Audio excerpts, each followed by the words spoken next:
Vin gets into a debate about sex work. Let's talk about it. Middle America.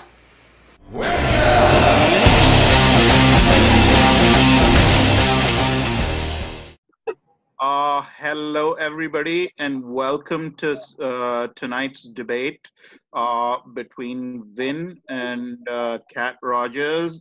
And the subject of the debate today is that sex work should be abolished because it is destructive to women. Vin will be affirming the motion, and Kat will be denying the motion. The structure of the debate is as follows: 20 minutes opening by both the participants. They get a 5-minute and a 5-minute and a 1-minute and a 30-second warning.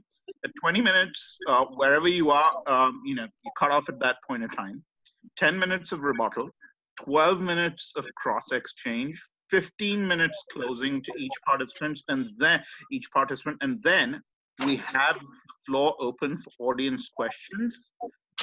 That's going to be the structure of the debate. And 5, 2, and 1 is when we're gonna call it. So yeah, Vin, would you like to carry the motion right now? Do you want to start off? Yep, I'm going to start off. Just let me know when to start. All right, you can start now. Okay. Thank you, everybody, for watching this debate. I feel like it's a very important topic. I'm sure that my very worthy opponent does as well. Your job in this debate is to listen carefully. Listen carefully to who gives us facts. Listen carefully to who gives us actual data and statistics. And also, it is your job, dear audience, listen very carefully during the cross-examination section, which is the meat and potatoes of the debate. Listen to who answers questions directly and make sure that the questions that are asked are answered. That is your job as a participant in this debate. Now, the question as to the morality of sex work or the sex industry is obviously a very emotionally charged one. And I, as a Christian, obviously believe that it's a terrible industry, mostly because I believe that men and women are equal, that they pertain equal value, that the scripture says that both of us are created in the image and likeness of God, and both of us are crowned with glory and honor. And so any industry that is designed to destroy that, I'm obviously going to be against. However, the sources that I'm going to be quoting to you momentarily are not Christian sources. I was very actually surprised. I will tell you how I actually got into this debate. I am a fan of the New England Patriots. And we have the greatest quarterback of all time and probably the greatest coach of all time in Tom Brady and Bill Belichick. And we also had a great owner. The problem is that owner got caught up in a scandal. And the scandal was he was in a massage parlor in Florida. And it turned out that it was a front for a prostitution ring. Now, that was terrible enough, but when I actually looked at the story, what ended up happening was the young women were actually immigrants. And these women were promised jobs in America, and so they came here via green card, and then they were forced into prostitution. And so that is what really blew my mind as a person who considers himself a lover of humanity, a humanitarian. I was taken aback by that. Now, Mr. Kraft did not know, I'm assuming, of the circumstance that these women were in, but it sent me to a trail of investigating how women come into sex work, what the situation is, the seats in Laban, the situation in life of women who participate in sex work. I think all of us can agree that the situation that those immigrant women were in, wherein they were told one thing and then forced into sex slavery, I think all of us can unanimously agree that that's a terrible situation.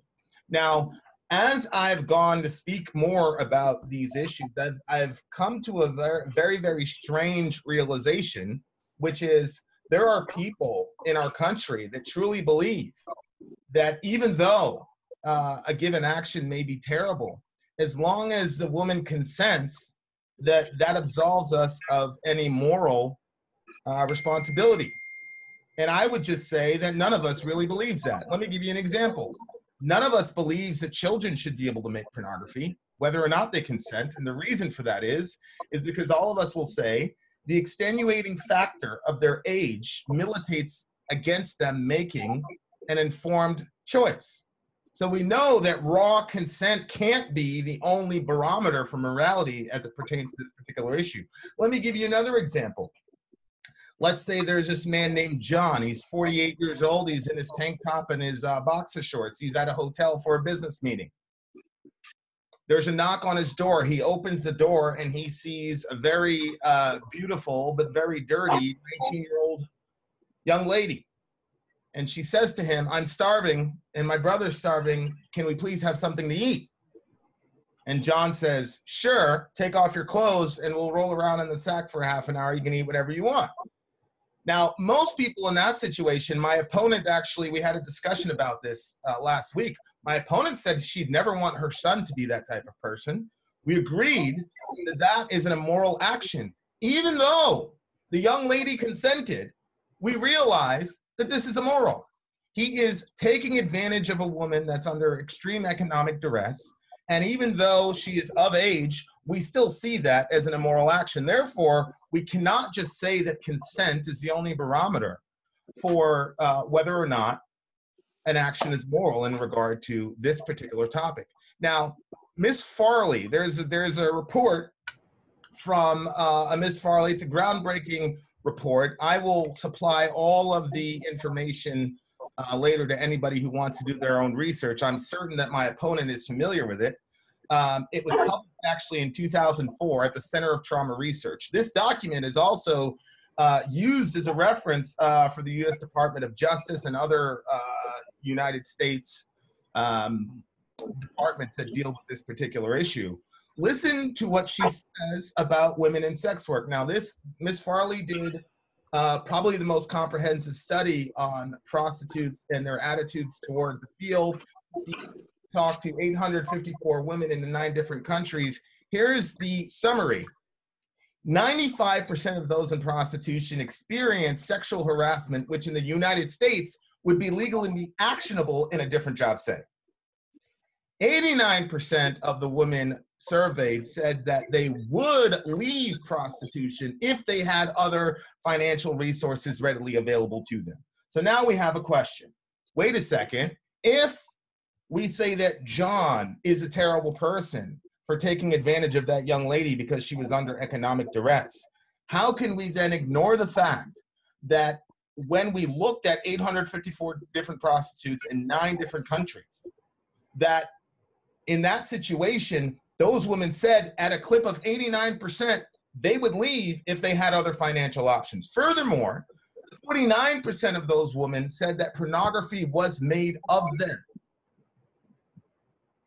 This is one of the more darker underbellies of pornography, where we are told that all of these women are consenting. And Linda Lovelace, who was a mainstream pornographic actress, who was part of the coining of the term deep throat, said explicitly, "Everybody who watches one of my videos is watching me be raped." She explicitly said that. There's also been the revelation of James Dean and this pornographic actress named Stoya, where she explicitly stated that she was raped on camera by Mr. Dean, and multiple porn stars came out and said the same thing.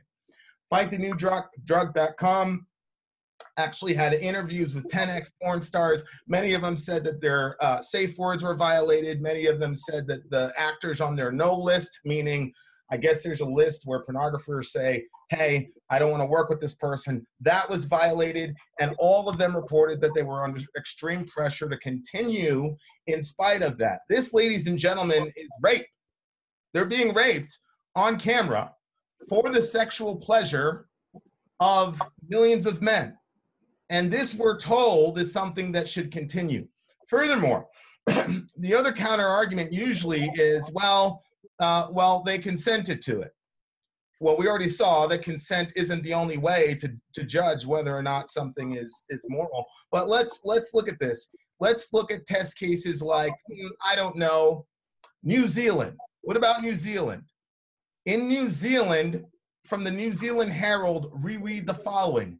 New Zealand has once again been found to be a destination country for forced labor and sex trafficking, a source country for sex trafficking of children as well. The 2018 Trafficking in Persons report released by the U.S. Department of State in Washington today, this was of 2018, said foreign women from Asia and South America face a risk of sex trafficking here, and some international students and temporary visa holders were vulnerable to forced labor and prostitution. Now, why would New Zealand be a destination for sex traffickers? Oh, that's right. New Zealand has legalized sex work.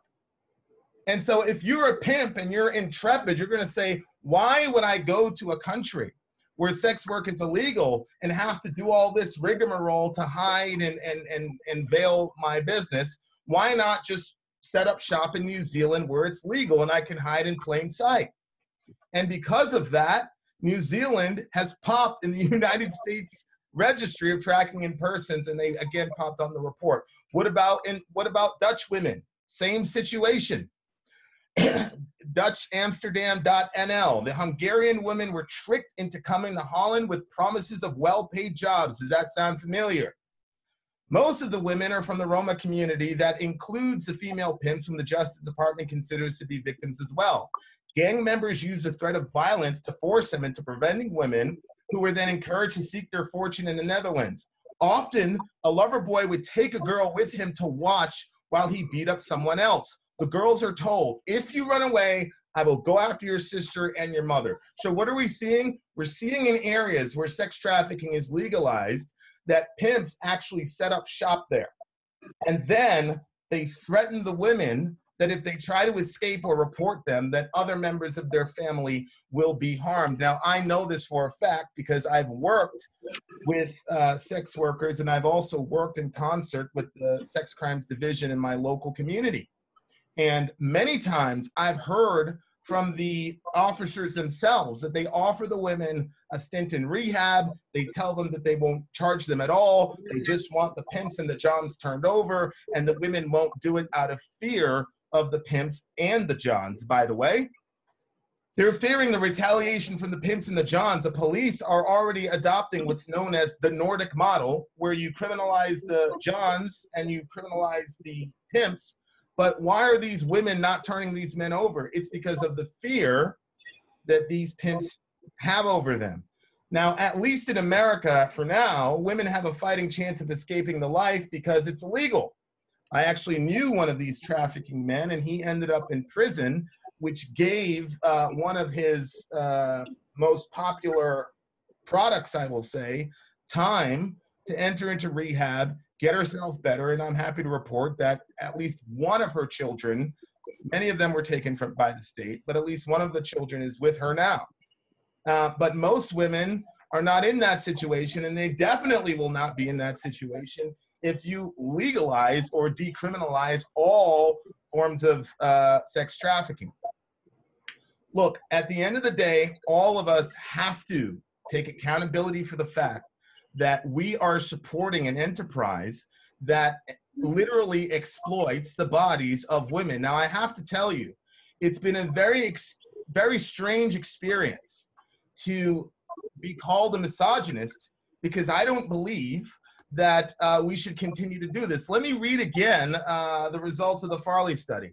65 to 95% of those in prostitution were sexually assaulted as children. Now, what's interesting is if you look at Psychology Today, there's a Psychology Today article. Here's the title of the article: Trauma, Childhood Sexual Abuse. And then they listed the comorbidities that go with symptoms of childhood sexual abuse: withdrawal, mistrust of adults, suicidality, habitual disorders like biting and rocking, unusual sexual knowledge or behavior, prostitution.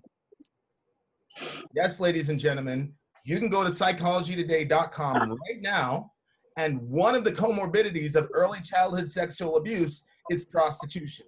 So let's go back again. Let's think this through. What we're talking about here is a study in which 89% of the women said they would not be doing it other than the fact that they were under financial duress. 65 to 95% of those in prostitution were sexually assaulted as children. What that means is if you have procured the services of a sex worker, it is very, very likely that you are either indulging in taking advantage of a woman who is under financial duress and would be doing something else if she had the financial escape to do so. Or you are furthering the trauma of a young woman who was sexually assaulted when she was a child. Now, I know there are many women like Belle Knox. Belle Knox has stated that she feels that porn is empowering to her. She feels satisfied that she did an honest day's work. She says that she had complete control over who she slept with, and et cetera, et cetera. I understand that every woman is not in the situation that the report gives us. That's why those percentages are at 65, 95, 89, et cetera. I readily affirm that not all women are in the situation that is reflected in the report. Here's my issue. The human cost of rape, especially the human cost of rape on camera, outweighs the benefit of the other women. 15 minutes, 5 to go. Thank you. Actually outweighs the minority of women who, based on the report, are doing it of their own volition, don't have sexual abuse in their history. I don't believe that that small percentage of women who are doing it completely voluntarily, have complete autonomy, outweighs the fact that, I have to say this again, these women are being raped on camera. And I don't know what your definition of rape is, but I will say that the man who opens the door to the 19-year-old and sees her in a very desperate situation, I would put that guy on a continuum of rape. Sure. And the reason that we know this is, like I said, with children, even though they consented, we say, well, no, there are extenuating factors that make it so that even though you consented, you still raped that child. I apply the exact same logic. Sure, the girl was of age. She's 19 years old. Absolutely. But she's under financial duress, and you know that she would not have done that if she was not in that situation. What I would say to that is also a form of rape. Aside from the fact that many of these ex-porn stars, these are mainstream porn stars, by the way, have testified that they were raped, that their safe words were ignored, that their no lists were ignored. These are not back alley women. These are famous women that have participated in the industry. The documentary Hot Girls Wanted tells us that 40%, nearly 40% of the now most common pornography features women being abused physically and verbally. There are actually sites called Facial Abuse, Latina Abuse. The site literally advertises the abuse of women, and you have mainstream women participating in that particular site. I know that because in the documentary Hot Girls Wanted, one of the girls was featured. Now, in these movies, these women are slapped, they're punched. One girl had a black eye. I'll show you the guys the picture later. In any other situation, if you, as a man, if you were in the street and you saw a man slapping a woman, spitting on her, I'm certain the majority of us would intervene. But because it's on camera and she consented to it, that is okay. This is where we have devolved to, using this idea that consent is the only thing we need to worry about in regards to morality as it pertains to the sex industry. Miss Farley, in her final quote, said something really interesting. Instead of asking the question, did she voluntarily consent to prostitution? The more relevant question would be, did she have a real alternative to prostitution for survival? The 2 minutes to go, next about 30 seconds. The incidence of homelessness, 75%. I forgot to give you guys that stat. 75% of the prostitutes that were interviewed were homeless. Again, financially vulnerable. The incidences of homeless, 75% among our respondents in 9 countries, and their desire to get out of prostitution, 89%, reflect their lack of options for escape. It is a clinical as well as a statistical error to assume that most women in prostitution consent to it. In prostitution, the conditions which make genuine consent possible are absent. Physical safety, equal powers with customers, and real alternatives. Until it is understood that prostitution and trafficking can appear voluntary, but are not in reality a free choice made from a range of options, it will be difficult to garner adequate support to assist the women and the children caught in this lifestyle. Then there's a quote. This is a quote from a prostitute. I feel like I imagine people who were in concentration camps feel when they get out. It's a real deep pain, an assault on my mind, my body, my dignity as a human being.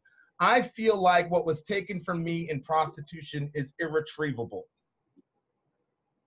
68 of the 827 people in several different types of prostitution in 9 countries met criteria for PTSD.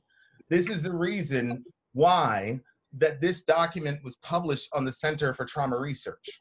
30 seconds to go. The reason it was published at the Center for Trauma Research is because 68% of these respondents showed signs of having post-traumatic stress disorder.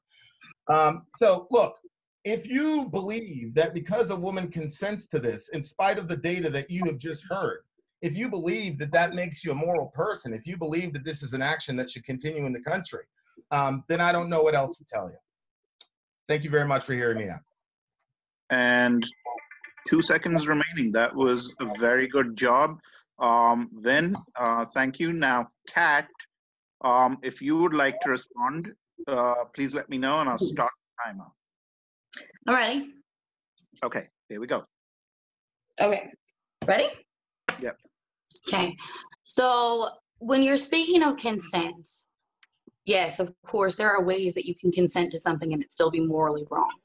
However, when we're talking of morality, I'm speaking of my definition of morality is human well-being. Is it more detrimental to a person's well-being, like the 19-year-old girl who showed up outside of John's motel room? Is it more beneficial to her to commit this sex act that, yes, is very exploitative and it's awful?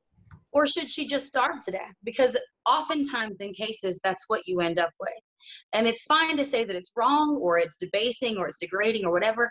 No one is denying that there are definite problems within the sex work industry. No one in their right mind would say that there is problems. There are situations where women are coerced and cajoled and are in fear. However, the alternatives oftentimes make up for what could be a worse situation. Organizations like Amnesty International, RAINN, and Thorn all define sex work specifically and very intentionally as consenting adult individuals who engage in sex acts. That's an important distinction because we're not talking about the morality of child pornography or prostitution. We're not talking about the morality of human trafficking. We're not talking about the morality of sexual slavery. We're not talking about exploitative situations in which women are taken advantage of. Those people who are being trafficked or abused or forced in any way are no more sex workers than children who work in sweatshops are employees. There's a very big difference in the terminology that's being used here. And beyond all of that, the fact of the matter remains, does abolishing sex work equate to it going away completely? Is suddenly now, because it's illegal and we've abolished it or we've made it a crime or whatever, is it somehow going to stop it from happening? Absolutely not. In the US, we've done that social experiment. We abolished alcohol during the Prohibition era. Did that stop the consumption, distribution, or production of alcohol? Absolutely not. What happened was then you ended up with more victims of a for-profit prison system, which we all know is a problem, which targets women and minorities more than it does anyone else. So what's going to happen then, just like it did in the Prohibition, is, here, I'll just read what I wrote. During the Prohibition, alcohol was criminalized and banned for moral reasons, but it didn't stop it at all. Instead, it nourished a black market opportunity in which mob mentality thugs victimized the general population, both workers and consumers. Prohibiting and criminalizing alcohol essentially created more victims for a for-profit system and smugglers who forced young children and women to run their product, as well as it made it dangerous for general public to even walk the streets due to gang violence. Marshall Frank, who is both a renowned author and a retired police captain from the Miami-Dade Police Department, with over 30 years of experience, in an interview with FloridaToday.com, is quoted as saying, "It is," and I quote, "it is time for legislators to wake up from slumberland by legalizing and regulating prostitution. Some folks may disapprove of the nature of sex for sale, and maybe rightly so. But judging the morality of something should be left up to families and churches. It is not a matter for law enforcement, court dockets, and jail cells, which only cost taxpayers money and further crowd an already overcrowded prison system. Prostitution flourishes on the black market, which would not exist in many ways if the brothels and hookers were legitimized, licensed, medically inspected, and taxed. Like gambling and other so-called crimes of morality, or like alcohol prohibition in the past, the black market is nourished by draconian laws that fail to accomplish their intended purposes. In Germany and other countries, prostitution is legalized and taxed, which leaves lawmakers with less cases of victimless crimes, and they also turn the crime into an economic plus for their communities. In the US, we create the crime by criminalizing sex work and turn the behavior into an economic negative. It is still a thriving business, whether we like it or not. Now, despite it being illegal, is sex work a thriving industry? The answer to that question is absolutely a resounding yes. In a government-funded study conducted by US-based economist Allison Schrager, who has a PhD in economics from Columbia University, discovered that in 2007 alone, the sex work industry brought in over $290 million in Atlanta alone, despite it being illegal and prosecutable by law.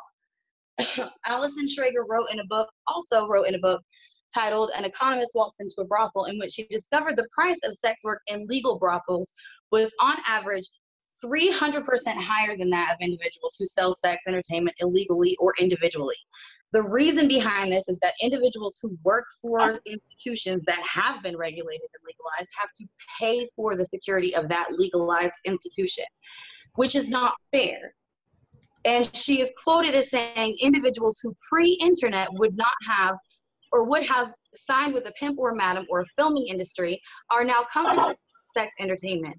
The research she conducted indicated that these same individuals now feel safer and are safer because we don't have to deal with a pimp or a madam or a filming industry that capitalizes on our vulnerability. I can go upstairs and sit on my cam and do whatever I want and block whoever I want, and I'm safe, I'm secure, I'm not going to be beaten or raped or taken advantage of. I can do these things myself. You're looking at information that focuses on the filming industry and the street prostitution, or what is also known as visible prostitution industries, brothels, pimp, street walking, even some forms of pornography. You're not looking at the case of post-internet pornography sales, okay? So the best quantitative study that we have of this is in the case of a Providence, Rhode Island judge who in 2003 unwittingly legalized sex work as long as it was behind closed doors. The details of that case are in 1988, lawmakers were attempting to revise the prostitution laws based on the fact that they agreed that the current laws violated the First Amendment rights of individuals. Accidentally, however, when creating this bill to present before a judge, they also redacted the part of the bill that specifically outlined the definitions of prostitution and sex work, thus keeping pimping, trafficking, sexual slavery, and brothels, which are known as visible prostitution, illegal. However, there was a 6-year period where this behind closed doors clause was happening.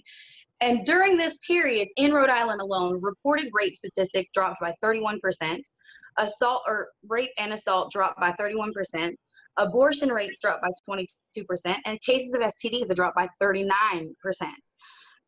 Rhode Island during this time, according to Scott Cunningham, a professor of bioethics at Baylor University, who's the person who did this study along with a team of people, said that there is no doubt that the sex industry grew in Rhode Island. So no one is denying that the testimonies of the women that are in this article, this Farley article that you are using as an example, there are horrible things that happen. However, 854 women is not even a fraction of a percentage of the women who engage in sex work in America alone. Globally, procon.org estimates that there's between 40 and 42 million women that engage in sex work. How is 854 a relevant number? It's not. Am I denying that there are problems? Am I in any way invalidating these women's experiences? Absolutely not. However, the fact is, we have a quantitative study that happened in America. I don't have to look to New Zealand. I don't have to look to Holland. I don't have to look to any of these other places. We have a 6-year period where we can definitively see that legalizing certain forms of sex work absolutely decreased the risk for women in general. Peter Singer, another professor of bioethics, this time from Princeton University, can be quoted as saying in his book, The Case for Legalizing Sex Work, if sex work is not going to disappear anytime soon, anyone who cares about the health and safety of these women, not to mention their rights, would support moves to make it a fully legal industry. Countries that criminalize the sex industry should consider the harms these laws cause. It is time to put aside moralistic prejudices, whether based on religion or idealistic forms of feminism, and do what is in the best interest of sex workers, victims, and the public as a whole. So, yes, there are victims. Sure, there are victims. But you have organizations such as Thorn, such as RAINN, such as Amnesty International that make the distinction and publicly and outwardly support the legalization and decriminalization of consensual sex work. No, consent is not the only factor. Yes, there is a disparity between women being able to find work outside of the sex industry and women finding work within it. However, the fact remains that is it better for these women to starve to death or be homeless and be vulnerable to atrocities that are every day visited upon the people who are homeless? Because that, by the way, is also a jailable offense. So how is that in any way better than, okay, it's terrible that she went through this, but is it better that she die of starvation? This is a survival situation. You might not understand that, but there are plenty of women who do. Also, the statistics between sex work and sexual assault or physical assault or whatever cannot be quantitatively used as a causation statistic, because there is a correlation between sexual abuse or physical abuse and the sex industry. There's a correlation between 1 in 5 women in America will be raped at some point in their lifetime. That's according to statistics by, and I can share anything that you need. I've got it all here. But I have the actual, hold on, I'll find it anyway. But there are statistics that show that. Also, if we're gonna go for, trafficking, there's an instance which is on the Amnesty International website. It's a woman named Cecilia Gentili who fled Argentina because she was facing criminal prosecution just for being transgender. She was lured and flown to America by a person who ended up trafficking and forcing her into sex work. During a police raid on the house that she was working out of, she was asked specifically by law enforcement, are you being forced to perform sex work? Are you being forced in any way or coerced to do these acts? And she said that she was too scared, based on her undocumented status and based on the fact that she knew that sex work was also illegal, so she could be charged with yet another crime, to admit that she was, and she was stuck doing it again for another however many years. Now she works for an organization which advocates for the rights of sex workers to not be criminalized or vilified based on how they choose to make a living. And instead, that organization focuses on making sure the victims of the trafficking issue we have globally can comfortably come forward, find a law enforcement official, report their abuse, and not have to fear being charged with a crime. So if we're going to go with personal testimony, there's one that shows you that there is definitely a correlation also between women who are stuck in the sex industry against their will and women who are too scared to get out of it because they're criminals. When you criminalize and you ban and you try to abolish the sex industry, the only thing you do is take these same girls that you are advocating for, their vulnerability and their being exploited and those sort of things. What you do then is you add another check in the box to them being exploited, criminalized, or somehow vulnerable to imprisonment, which, by the way, you know how hard it is to get a job after you've been convicted of soliciting? Let's talk about that. You want to get them out of sex work?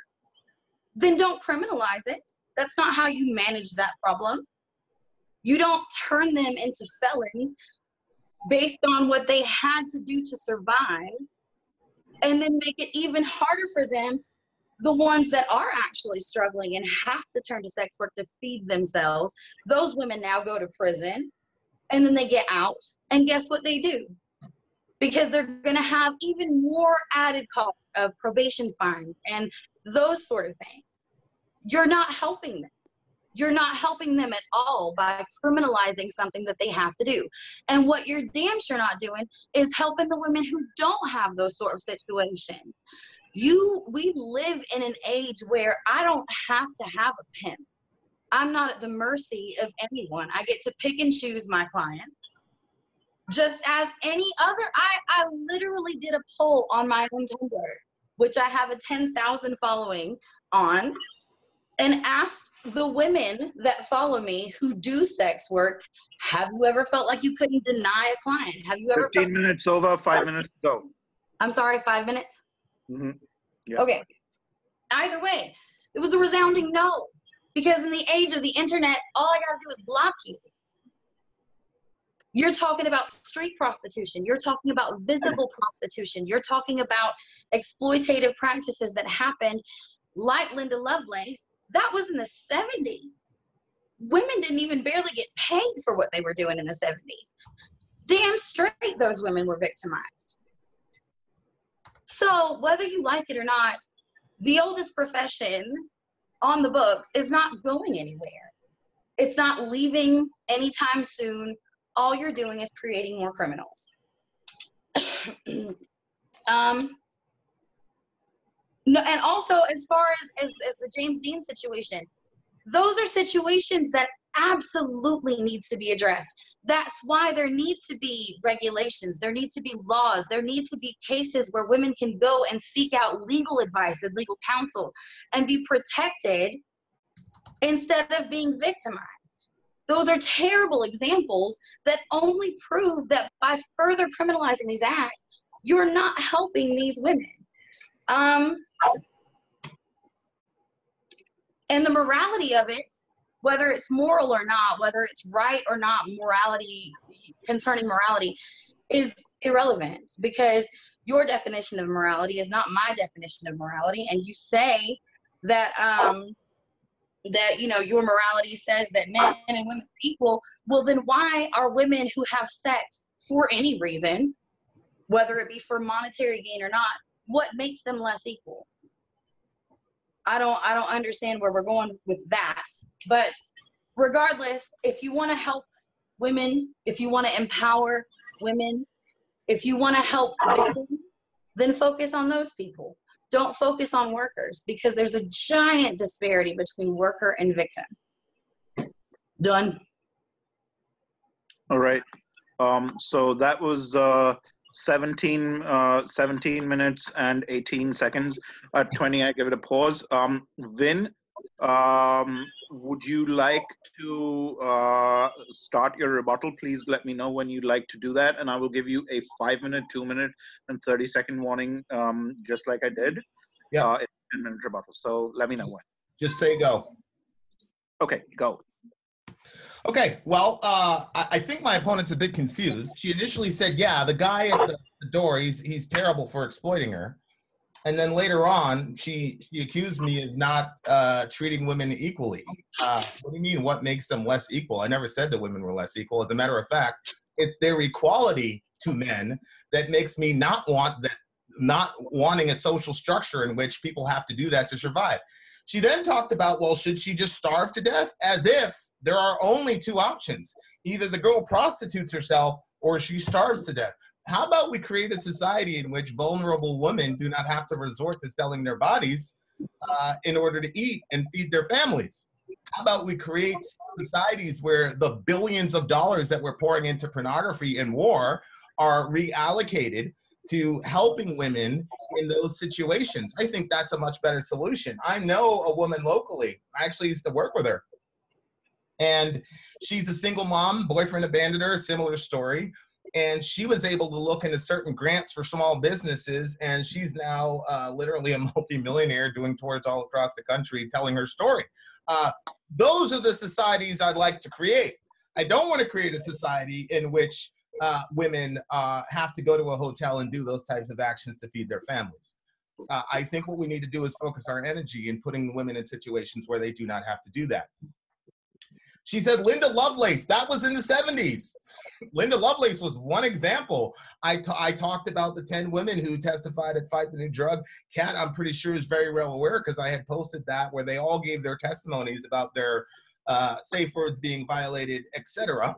The Stoya James Dean situation, to my knowledge, happened a year or two ago. So I don't understand what she means by that was in the 70s. That was way back then. No, the same situation is happening today.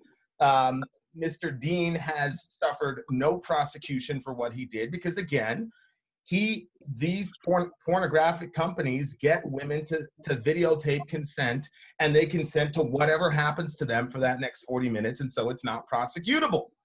Again, the woman showed, I'll show you guys in my closing statement, she had a black eye, and there was no prosecution done, and she explicitly told us this in public that this happened to her. No prosecution was done. Why? Because she consented.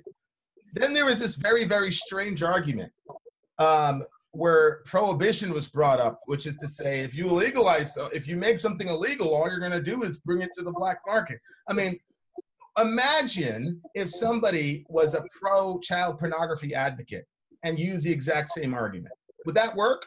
How about murder? People still commit murder even though it's illegal. How about armed robbery? The fact that people commit crimes even though they're illegal doesn't mean that we should legalize said crime. None of us believes that making something illegal is going to stop it wholesale. What we believe is that it's going to stymie the production of said crime in a given society and protect victims. By the way, I didn't clarify this in my opening statement. I don't believe we should prosecute women for sex trafficking or sex work. I believe that the men who exploit those women should be severely prosecuted. I believe that the man in the hotel who exploits a 19-year-old ought to be severely prosecuted, and I believe the pimp ought to be severely prosecuted. Let's talk about, this is called the Nordic model, by the way, which Sweden has basically popularized, where you don't criminalize the woman, but the men who buy and sell them are absolutely criminalized. Here's a quote. This is from an article written by an ex-sex worker, by the way. This woman used to be a sex worker, and then when it changed, and I'll tell you why in a second, she flipped. Unlike New Zealand, which is praised by sex worker rights organizations for fully decriminalizing prostitution, Sweden has adopted the Nordic model, which decriminalizes women like Jasmine, but continues to criminalize pimps and johns. But are prostitutes in New Zealand really safer than prostitutes in Sweden, as sex worker rights organizations claim? Since the Nordic model was adopted in Sweden 16 years ago, this, by the way, was written in 2018, not a single prostituted woman has been murdered by a John, not one. Jasmine is the only one to be murdered during that time, and that murder was committed by her abusive ex-husband. Meanwhile, in New Zealand, with only half the population of Sweden, has lost several prostituted women. A gruesome murders committed by Johnson. Full decriminalization was implemented in 2002. Furthermore, the Farley study goes on to say that women in decriminalized areas report a 5 minutes up, 5 to go. A 60% rate of being abused physically and verbally by Johns. These decriminalizing wholesale prostitution does not protect women from violent johns or violent pimps. Furthermore, again, my opponent said that it was immoral and wrong for the hotel person to engage in action with that young lady, but then goes on to say that it should continue to happen. This is why I said she was confused. Furthermore, my opponent goes on to, and again, she didn't even address the fact of the comorbidity between sexual assault as a child and entering into prostitution. That's a fact. It's right there on Psychology Today. You can look it up yourself. If that is the case, if being sexually assaulted as a child increases exponentially your chances of going into sex work, isn't that something we should look into? Again, this is not just moralism from Christians. We've got 16 states in our union that have declared pornography a public health issue. We've got Minnesota, which is one of the bluest states in the union, which recently passed a bill last year that publicly recognizes the link between porn and human trafficking. And it adds language to include the use, prevalence, and involvement of pornography in the crime of human trafficking to the list of data that must be collected, thereby providing law enforcement better information to fight the commodification of human persons. This is not something that that Christians are leading the fight on. This is actually something that feminists and law enforcement officers are leading the fight on. Is sex work a thriving industry? Of course it is. I never denied that sex work was a thriving industry. The problem is, where is the majority of the capital going? It is not going to the women who, like we said, 89% of whom said that they would leave if they had the opportunity. You'll notice that in, I'm pretty sure it was Rhode Island, Kat said nothing about the attitudes of the prostitutes there. She said nothing about what the prostitutes thought or felt. She said nothing in regard to what we saw in the Farley study, where Farley actually went and talked to these women. All we heard was that it was very lucrative in Rhode Island and Atlanta. I agree. It's extremely lucrative. The problem is there is a human cost. I am sure that child pornography is extremely lucrative as well, but there's a human cost. I just read a paper, a published paper that was actually shared in the forum that we both go to, which stated that in countries where child pornography is not illegal, that cases of child molestation went down. Does that mean that we should therefore make pornography ubiquitous, child pornography ubiquitous? Of course not, because we recognize, okay, wait a second. 2 minutes to go. There is a human cost here that's way too expensive, and I don't care how many millions of dollars it's generating for a given community, it's inherently destructive. Once again, I've got to read the cost, because all we saw from my opponent was the financial benefit. There's the cost, though. 95% of those prostitution experience sexual harassment, which in the United States would be legally actionable in any different job setting. We talked about this. Getting slapped, getting spit on, getting choked, getting a black eye. In any other setting, you would not be allowed to do so. 65 to 95% of those in prostitution were sexually assaulted as children. 70 to 95% were physically assaulted in prostitution by johns and pimps. Legalizing prostitution for all parties involved does nothing to protect a young lady from attacks from johns or attacks from pimps. And again, let me read again to you. When these women were trafficked to these countries, you'll notice she didn't touch New Zealand, that New Zealand popped in the 2018 Traffic and Birthings Report. This is what the pimps are saying to the girls. The girls are told, if you run away, I will go after your sister and your mother. She is not concerned about getting arrested because she's in a country where prostitution is legal. She's concerned about the violence that her pimp threatened her with. 30 seconds to go.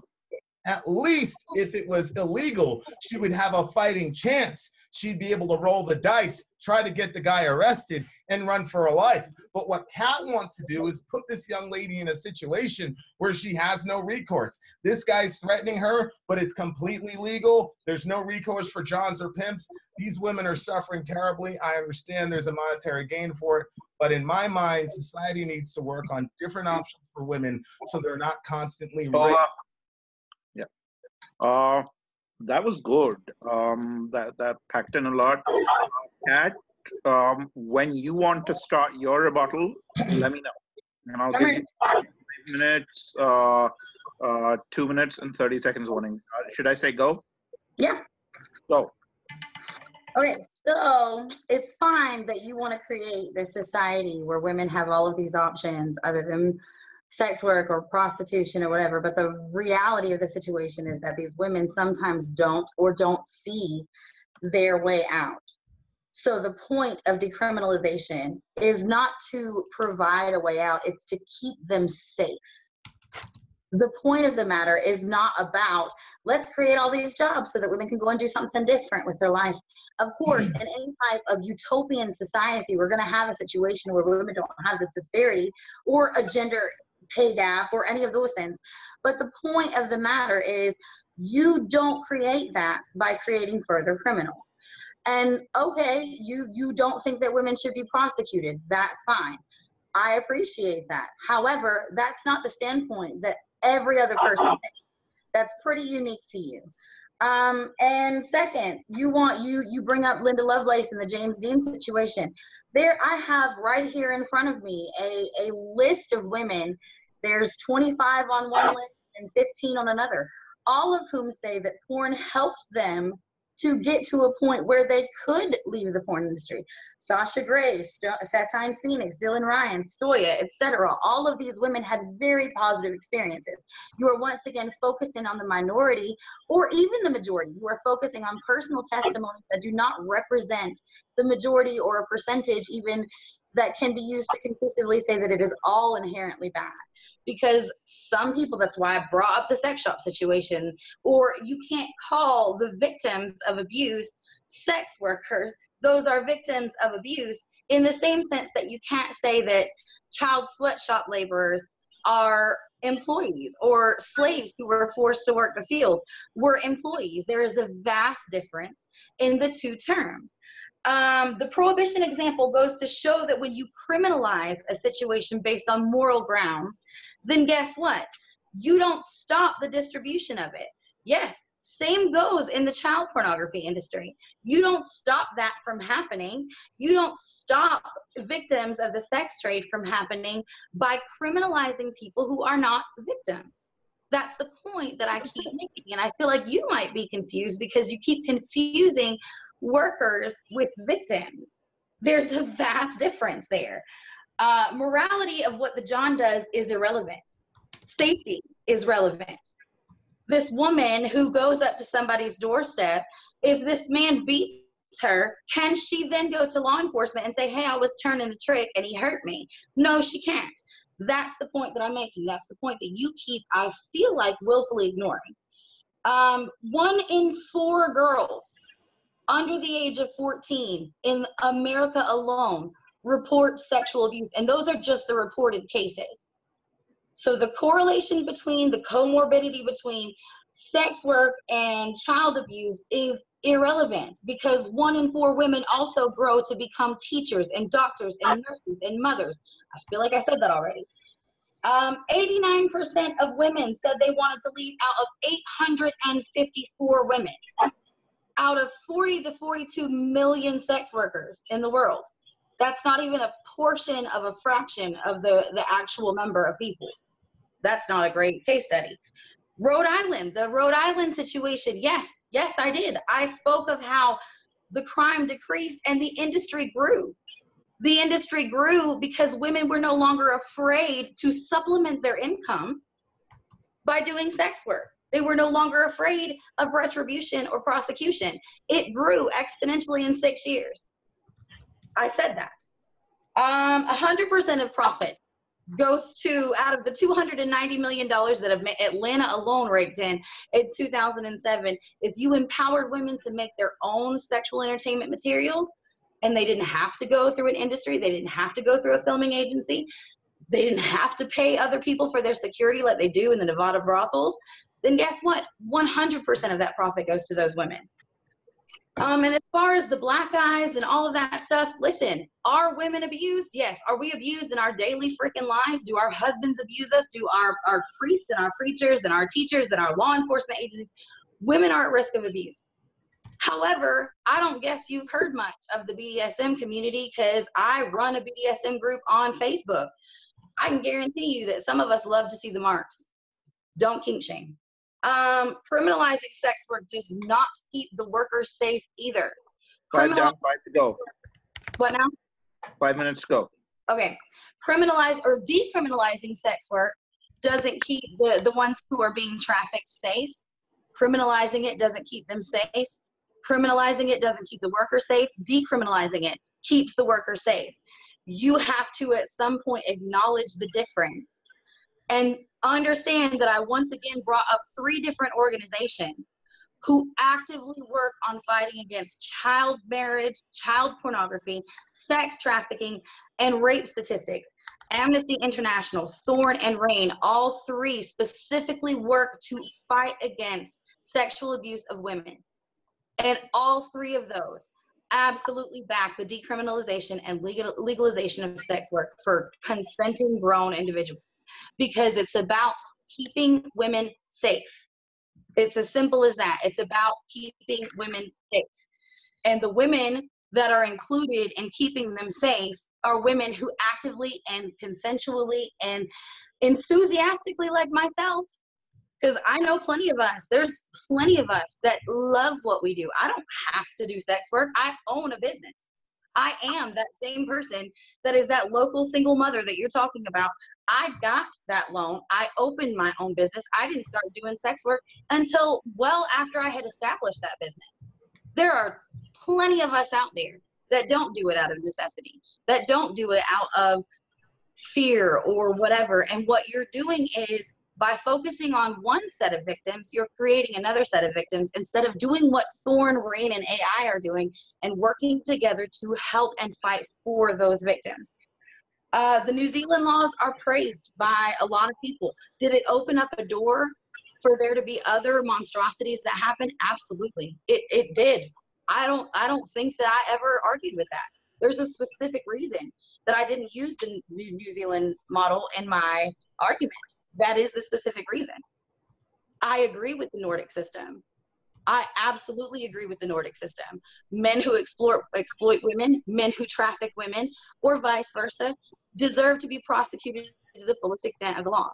But if a grown man engages in sex acts for a monetary transaction with a grown woman who isn't being coerced, is not on under some sort of duress, then neither one of them deserve to be prosecuted. What's the difference? Are you going to say that it's then going to be something that we should prosecute men who have sex with women who are married, or men who have sex with women who are just having sex for free? What makes the difference? There's a very thin line that you're walking, and you're trying to paint a broad picture with a broad brush. There you go. 2 minutes. I'm done. Okay, so that is the rebuttal. And now what we're doing is we're going to the 12 minutes of cross-examination, all right, where you both ask each other questions. Vin will go first, and then you can use your 12 minutes the way you want, Kat. Am I supposed to answer as he asks? I mean, when he's done with his questions, you give your answer, and then he asks another, and I think he gets 12, and then you get 12.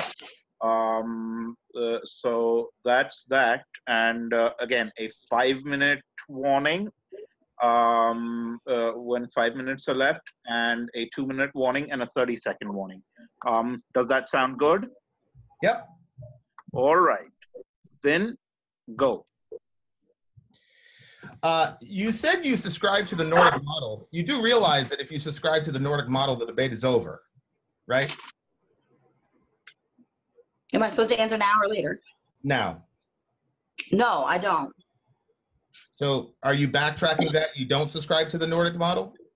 From my understanding of, maybe I don't understand it correctly, my understanding of the Nordic model is that non-visible prostitution or sex work, meaning not street walking or pimping or whatever, is not criminalized anymore. Right. So the woman is not criminalized, but the exploiters, meaning the pimps and the johns, are criminalized. I don't have a problem with that.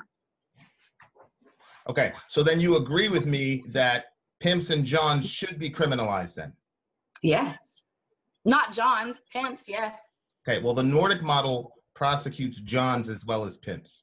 I don't have to agree with every aspect of it to say that I do think that that is a working model that could be effectively implemented if there were certain things that could be tweaked about it. I'm just asking for clarity. So you agree with criminalizing pimps, but not johns? Yes. Is that right? Okay. When you said that that was unique to me, were you not familiar with the Nordic model? No, I'm familiar with the Nordic model. So why are you saying it's unique to me? That you don't want to prosecute sex workers? Right. I'm talking an average debate where I've been involved and what I've seen from my personal experience. I don't think that many people agree with that. Okay. Okay. So that's not relevant to my argumentation, though, is it? It was what? No. Okay. All right. You said that you didn't like New Zealand's model. Women are trafficked in New Zealand. I didn't use that as a model. You do realize. I didn't use it. No, the reason I said that I didn't use it is because it did open up a door for there to be other problems. Why did it open a door for that?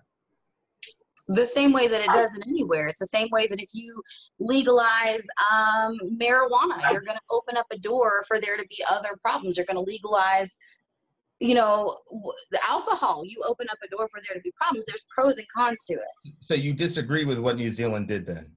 Not at all. I don't disagree with the premise of it. You said in your rebuttal that you disagreed with the New Zealand model. I don't not disagree. I didn't say that. I said I didn't use it in my argument because of the problems that have happened because of the New Zealand model. Okay, well, when you go back and watch it, you'll see. So if I did, I misspoke. Okay, what exactly is wrong with the New Zealand model? All they did was decriminalize prostitution. The problem that's happening in New Zealand that we're seeing in New Zealand is that it has opened up because there is a situation where women are now no longer, it's legal. It's not just decriminalized. Right. We're saying the same thing. Isn't that what you want? Don't you want it decriminalized? Absolutely. And then I also want to fight against human trafficking. I don't think that you're skipping that part of it. So why, if New Zealand is doing what you wanted to happen, it seems that you're saying that a country that legalized prostitution created so many problems that you don't want to replicate it. Is that right? That's not at all what I said. I said that it opened the door for other problems. I didn't say that we shouldn't replicate it. I absolutely agree with the legalization and the tenets of the laws. For instance, it's illegal in New Zealand to traffic people. You're not allowed to be a not citizen of New Zealand and engage in sex work. How can you tell the difference between a trafficked person and a non-trafficked person in a legalized country? I don't know. There is no way, is there? No. Okay, so is there a way to tell it? Is there a way to tell that in our country where it's completely illegal? Well, what I assume that everyone is. It's my turn to ask questions. You can ask that question on your turn. So you're agreeing that New Zealand has opened up the door for traffickers, and there's no way to distinguish a trafficked woman and a voluntary woman. Isn't that true? Yes. I also know that what's happening in New Zealand is not legal. They didn't legalize trafficking. I agree. What they did was they made it easier for traffickers to traffic. And that's a model you want replicated in America? Do you know that New Zealand ranks like pretty fucking low on the amount of trafficking? Can you answer my question? That is my answer. New Zealand still ranks pretty low on human trafficking. That's not true. Again, in 2018, they popped on the Trafficking in Persons report. New Zealand has once again been found to be a destination country for forced labor and sex trafficking. The United States government published that report last year. Okay. Okay, and that's the model you want replicated in America? Yes. Okay. You said, are women at risk for abuse? And you talked about women being at risk of domestic abuse and things of that nature. Isn't it true that if you have a site called Facial Abuse and Latina Abuse, that abuse is the goal of that channel? Yes. Do you believe that should be legal? That women should Yes. be used on camera for men's enjoyment? Yes. Okay. Okay. You said the comorbidity was irrelevant. Why did Psychology Today list that as a comorbidity if it's irrelevant? Or do you have a doctorate in psychology? No. Do you have any education in psychology? No. So how could you say that that Psychology Today's article was irrelevant when they listed prostitution as a comorbidity of child sexual abuse? Well, it seems to me like you're kind of cherry picking through what I said, which is typical, but that's not the entirety of what I said. The question? That is my answer to the question. You cherry picked it. I Okay. don't think that it's irrelevant when it comes to mental illnesses, of course. Okay, so what part of it was irrelevant? Because you said that the link between prostitution and child sexual abuse is irrelevant. I've never said that. I just said that the statistics show that there is child abuse and comorbidity problems in 1 out of 4 women in America. Yeah, and then you said that teachers are also abused, therefore the sex work angle was irrelevant. Do you not remember saying that? Yes. Okay, so what 5 part of minutes it is ago. irrelevant? How could it be irrelevant? You don't have any training in psychology, as you admitted. No, I don't need to in order to know that if 1 in 4 women in America had childhood sexual trauma, and then 1 in 4 women in America did not end up in prostitution because only 1 to 2 million are cited as being in the sex industry in America. That's not 1 in 4 women. So what you're saying is Psychology Today, even though you have no training in psychology, was wrong when they mentioned prostitution as a comorbidity with child sexual abuse. Absolutely not. Were they right or wrong to list that as a comorbidity? I'm positive that what that article states is 100% true. Okay. Okay. You said that you listed about 15 to 25 women. You mentioned Stoya, the woman that said explicitly that she was raped by Mr. James Dean. Why wasn't Mr. James Dean arrested when Stoya claimed that he raped her? And other women in the industry also claimed that he raped her on camera. How come they were not arrested? Probably because there's a disparity between reported sex crimes and actual male prosecution in the world. Well, he didn't even get arrested, did he? Doesn't matter. Brock Turner served like 6 months on probation. Brock Turner was arrested and indicted. James Dean wasn't even arrested, was he? I don't know. That's not the point. He wasn't. My rapists weren't arrested either. Did you report them? Yes. Were they doing it on camera? No. Does that matter? It does, because this young lady was raped on camera, so the evidence was there, but he wasn't arrested at all. And multiple women came out and said the same thing. Doesn't that mean that there are lots of women who are being raped on camera with no recourse because they signed a consent form? The problem would be the consent form. Can you answer the question, please? I just did. The problem is the consent form. So the question I asked you, no, I don't think that's the case. Doesn't that mean? I think if you signed a consent form, then you're not going to have a good legal case, and that's probably why he was not arrested.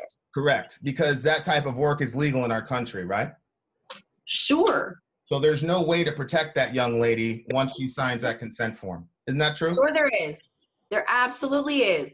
Then legalization and regulation and proper laws that will legislate for the protection of these women. Because if we had good legislation, then that consent form would be worth dick all. Isn't it true that pornography is a form of legalized sex work? Absolutely.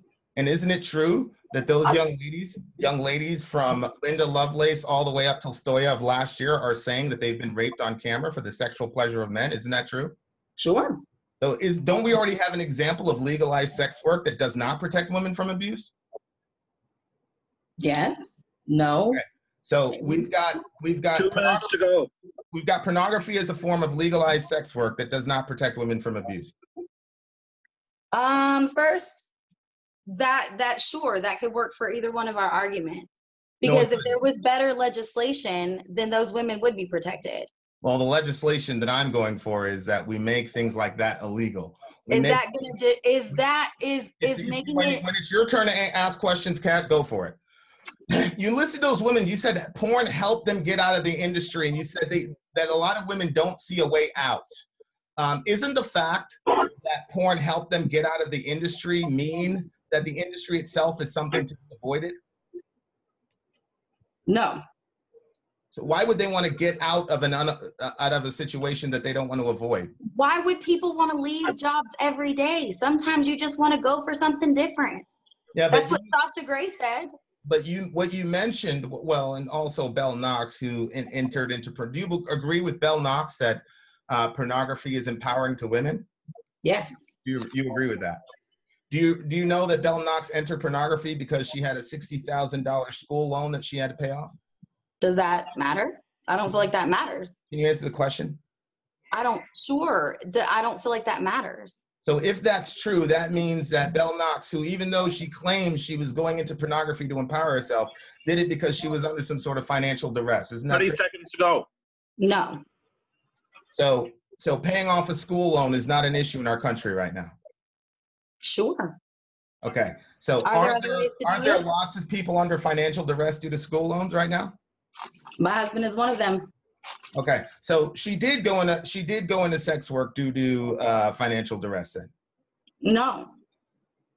Well, you just said that a school loan puts people under financial duress. Time. Not the point. Time. So that was Vin's 12. So, Kat, I'm going to say go, and then I'm going to give you the same, 5 minutes left, 2 minutes left, 30 seconds left warnings that I gave Vin. Is that good? Yeah. All right. Go. Okay, as far as the financial duress of student loans, first off, is it any of anyone else's business how someone chooses to make money? Yeah, it is. Depending. Why? Well, because as we said in the opening statement, the 19-year-old being desperate and being exploited by the man is a community issue. We have to decide what type of society we're going to be. Are we going to be the type of society that allows that to happen?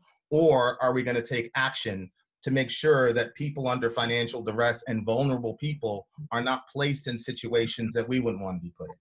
Okay, so in the case of the 19-year-old, you also said that she had a starving brother. Is it your place to judge or make legislation against what she can or cannot do in order to feed herself and her starving brother? Sure. Let me give you an example. If somebody had a starving brother and they committed an act of murder to feed them as a hitman, that would be my business. How does murder help? Does murder give you money immediately and you get paid? Like, no. Yeah, if somebody said, hey, you've got to... Also, that's a very different situation because you're literally taking the life of someone else. Are you asking me a question? And I'm giving you my own answer to it. My answer to that is she didn't hurt anybody but herself. Okay. So well, during cross-examination, we're supposed to be asking each other questions. Determine what other people get to do to themselves. Okay, I'll just wait for your question. That's my question. I just asked it. Yeah, we already have laws in the book that restrict a lot of things people can do for money. You can't steal money. You can't kill people for money. There's lots of things that you can't do. So we already have laws on the book that do that. What is the reason that you can't steal for money? Because it's destructive to the public good. Okay, so if I walk into someone's personal store and I take something out of there for them to eat, who gets hurt in that situation? Well, as I said, it's destructive to the public good to steal from someone. Okay, so if an individual puts herself in a situation where it's not harming anyone but herself, do you think it's right that you get to legislate against that? Yes, for the exact same reason that if she was 16 years old and did the same thing, it would be my business, and I'm sure you'd say it was your business too. No, that's not the same case, because that 16-year-old girl cannot consent to what she's doing. Well, again, that just indicates that the term consent is broader than just yes or no, that we take into account extenuating factors that determine whether or not something should or shouldn't happen in a given society. So thank you. We agree. Okay, that's fine. Except we don't agree because my agreement just like ask some questions and we'll use this in your rebuttal. Ask some questions. To allow that girl to go hungry that night than it is to have her be exploited. I'm sorry, what's your question? Do you think it's better for her to go hungry? Of course not. What society needs to do is stop allowing men to commit predatory acts on vulnerable women and create social structures that will help that 19-year-old so she doesn't have to do that to herself to take care of herself and her brother. Did you say that she solicited this? No, she didn't solicit it. She went to ask for bread, and then the man initiated that discussion, and she was a vulnerable woman and put in that situation. Did she have the choice to walk off and ask someone else? Sure she did, but she was starving. She hadn't been able to eat for 3 days. Did she have the choice to walk off and do something else? Sure, everybody has a choice, but when people are in desperate situations, they make desperate decisions. And so Okay. I would rather that young lady not be put in that situation. It seems that you're saying, hey, that's terrible, it's exploitative, it's evil, but hey, those are the only solutions that I have. And I just think that there are other ways we can help that girl. What other ways? Well, for example, we can create, like, for example, the woman I talked about, where she's a single mother, and there's actually a social benefit that she could have as a single mom that helped her start her own small business. So one of the issues is a lot of women don't know that they're eligible for those types of assistance. So one of those is education. One of those is rehabilitation, because one of the stats I didn't get to say is a lot of these pimps will get these girls addicted to drugs, which is a situation that our particular person that we're working with. So get them rehab, get them voc rehab, and get them on spend some money. We're going to have to spend some tax dollars, and I'm good with that, to target specifically the most vulnerable women in our society so they have a fighting chance instead of having to sell their bodies. Do you understand the difficulties that single mothers face when it comes to working and going to school? I do. I was in a homeless shelter with my mom in Parsippany, New Jersey in the winter, and that sucked. And we had a room about half the size of this with myself and 3 brothers. Now, my mother is a registered nurse. She had bipolar disorder, and so when she was on a downslope, we didn't do well financially, and when she was on an upslope, we did. So we went from having a 3 cars in the driveway, giant house, to literally nothing, living in a homeless shelter. So I'm very conversant with the problems that single moms have to deal with. Now, my mom was lucky. I did see other women who were not as educated as my mother, who had to make very, very terrible decisions, which colors my aversion to sex work. Okay. Because those women had to make pretty desperate decisions to get their kids out of a homeless shelter. And I think it's terrible. Do you think that those women should not have that option? No, if those women were given the option financially from the state to get a nice house or a nice apartment and not live in a homeless shelter in a small constricted area where we had to move week to week, if those women were given financial options from the state, they would not have done the things that they did. Okay. They were essentially abandoned. I'm sorry? That's not the question I asked, though. Do you think those women who turn to sex work out of desperation should not at least have that option? No, I don't want them to have that option. If they were given a financial option that would not make them prostitute themselves, I'm guaranteed that they would have taken it. But the fact that that option is there, the financial weight that the society should carry is not felt as much because they're being taken care of financially. So we don't feel the need to help these people because we're under the assumption that they're okay financially, even though they're being destroyed physically and psychologically. As we saw, 85% of them have PTSD. 85% of 854 women. It's the report is on the Department of Justice website. Do we think that a woman, or do we think that because something may be harmful to society as a whole or to a certain demographic of society, such as, I don't know, vaccines, do you think that because it could potentially hurt someone, then we should outlaw it for everyone? The science is absolutely clear about vaccines. If you go to any government study from the Department of Health, it's very clear. The report, what if people get some sort of a vaccine injury? I'm trying to answer your question. The report that I referred to is actually posted on the Department of Justice as well as other areas in our government. So that report, if you're going with the vaccine thing, then you're basically taking the position of an anti-vax. Yes, you are. If you're saying, how do you think that it's any different to say that this 854 person study is different than an anti-vaxxer mom's? Very simple, because this study is published by the United States of America. Your studies are not. And the anti-vaxxers don't have any studies that they can refer to. You haven't seen my study because do you not understand that the study that I gave you from Rhode Island was posted on multiple, including the Department of Justice website? Post it to me. Prove it. I will. I'd like to see it. I don't know how to do that while I'm on here, but because it's on my computer, but I'll post it. That's fine. Just give it to me when you have the time, and then we'll add a postscript to the debate later. I will. I'm contesting that assertion. Okay. But okay, so if it turns out to be true that that was posted to multiple different American websites, would you change your stance? No, because the study that you dealt with told us that the financial ramifications of prostitution, which all of us know it's a very lucrative industry, it didn't tell us whether or not those women suffered PTSD. You didn't hear the part where it said that abortion Can you let me answer the question? were decreased? Can you let me answer the question? It didn't tell us whether or not the women who were being prostituted were suffering PTSD. It didn't tell us about the physical ramifications of anything that they suffered. Nothing that the Farley report dealt with was dealt with in what you told. All you told me was that it has a financial boon to the area and that the surrounding area had issues, but it didn't tell us anything about the women who were actually being trafficked or prostituted. So it didn't tell you that the women who were living in this area reported rape cases that decreased by 41 or 31%? Well, Is Kat, that not a physical ramification? Yeah, as I said earlier, there's a report that in countries where child pornography is not illegal, that child pornography lowers as well. That doesn't mean that we should make child pornography legal. What I'm worried about is the women themselves who are being 2 minutes to go. Because again, 85% of them have post-traumatic stress disorder. That's a disorder that people come back from war have. And I'm willing to pay that price for war. I'm not willing for women to have to pay that price for the sexual gratification of men.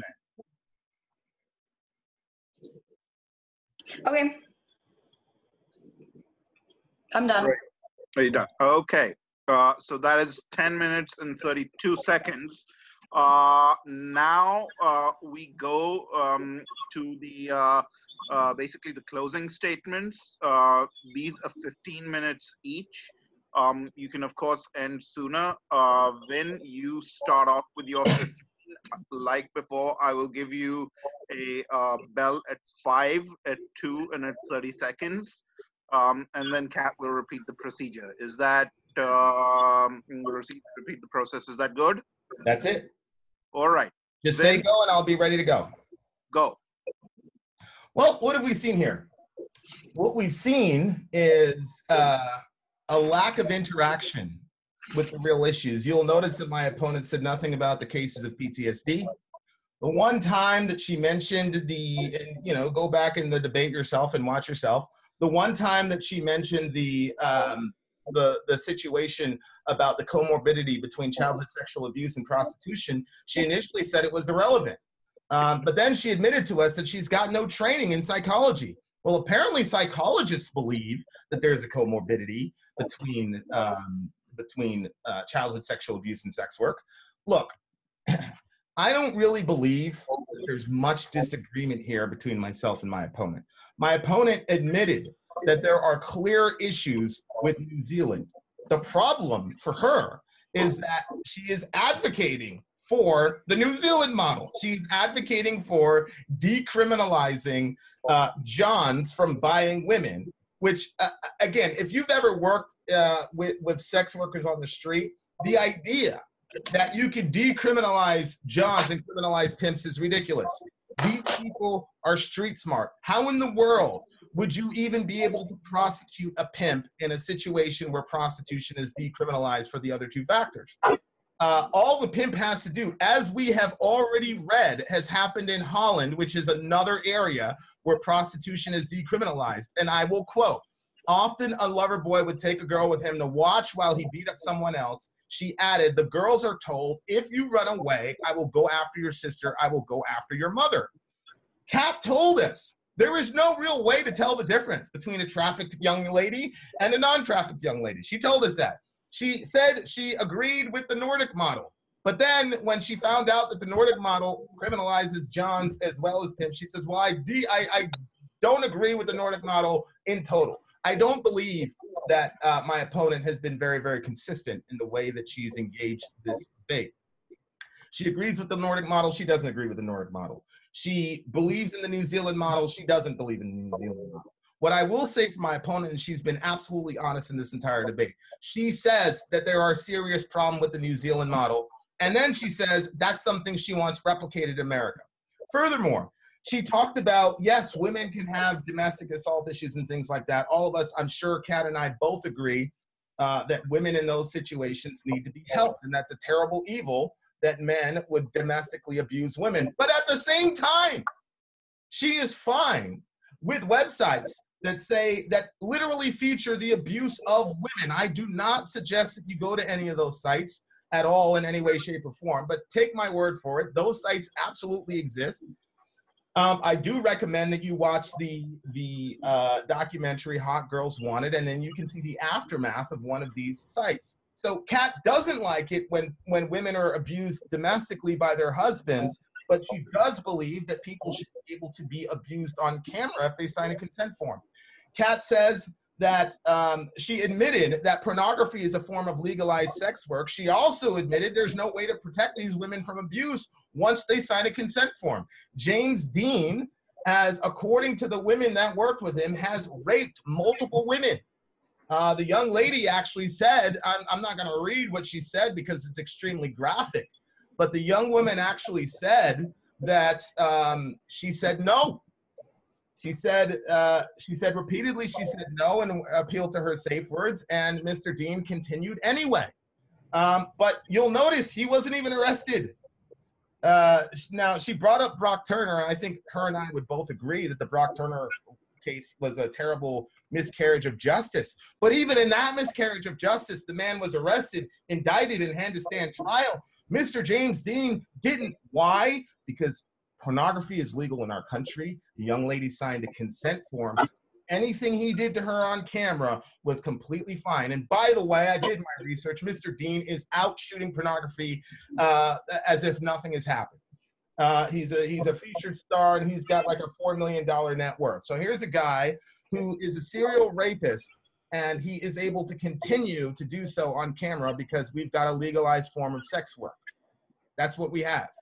And my opponent continuously tries to make a dichotomy between saying, people who are trafficked are not sex workers, while at the same time admitting that you cannot really tell the difference between the two. I just want to share with you guys the article that I was referencing. You can see here, this is the Office of Justice Programs. It's a .gov website, and there it is right there.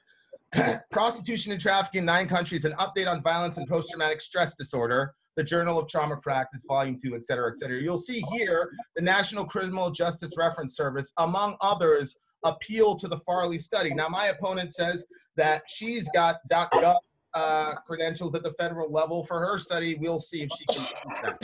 I also want to show you guys a video from, now I'll have to apologize because some of this stuff is graphic, but I wanted to let Miss Belle Knox speak in her own words. Remember, Belle Knox was a young lady who signed up for pornography because she was under financial duress because she was $60,000 in school debt at Duke University. Now, Kat made the very, very strange statement that yes, there is a serious epidemic of school loan debt in our country, and that it's a major issue, such a major issue that Bernie Sanders has it on as a feature on his ticket. So Kat admits that, but then she refuses to admit that this young lady was under financial duress. I'll let you figure that out. Here is Miss Belle Knox in her own words. Again, some of this stuff is graphic, but I want you to hear. This is the woman who told us she's empowered. Pornography is empowering. It makes her feel like a powerful woman. Here's what she says in her own words. You'll see it in a second. A lot of shit in my life has been ruined because of sex.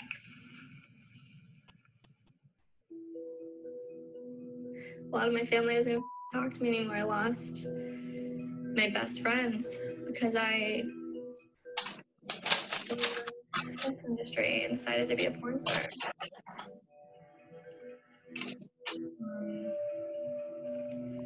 The industry has a way of making you very cynical and very bitter. And I feel like in a way, I've started to get kind of a bit bitter and a bit cynical.